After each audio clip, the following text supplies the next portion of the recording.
स्वाभिमानी न्यूज चॅनलच्या बातमीपत्रात आपलं स्वागत। अल्पवयीन मुलीवर अत्याचाराच्या निषेधार्थ कुसुंबा ग्रामस्थांचे धुळे जिल्हा अधिकारी कार्यालयासमोर आंदोलन।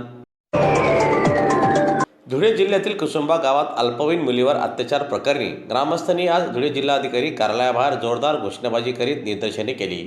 दरम्यान यावेळी ग्रामस्थांनी या अमानुष घटनेच्या निषेधार्थ तीव्र प्रतिक्रिया देताना ग्रामस्थ म्हणाले, संबंधित आरोपींना फाशीची शिक्षा देण्यात यावी, तसेच या प्रकरणाचा तपास तातडीने पूर्ण करून विशेष फास्ट ट्रॅक कोर्टात खटला चालविण्याची मागणी यावेळी ग्रामस्थांनी केलेली असून या संदर्भात आज कुसुंबा ग्रामस्थांच्या वतीने धुळे जिल्हा अधिकाऱ्यांना निवेदनही देण्यात आले। दरम्यान यावेळी निवेदन देण्यासाठी कुसुंबा येथील ग्रामस्थ मोठ्या संख्येने उपस्थित होते। सायंकाळी 7 वाजेच्या सुमारास एका 53 वर्षाच्या नराधामाने कुसुंबा येथील 10 वर्षाच्या बौद्ध समाजाच्या मुलीवर अत्याचार केला। अतिशय निंदनीय घटना ही झालेली आहे।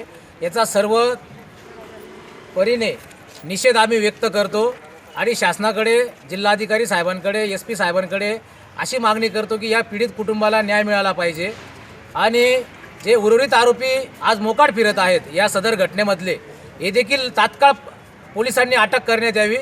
त्यानंतर या घटनेचा जर न्याय पीडित कुटुंबाला मिळाला नाही तर सर्व समाज बांधव रस्त्यावर उतरतील, याची शासनाने दखल घ्यावी।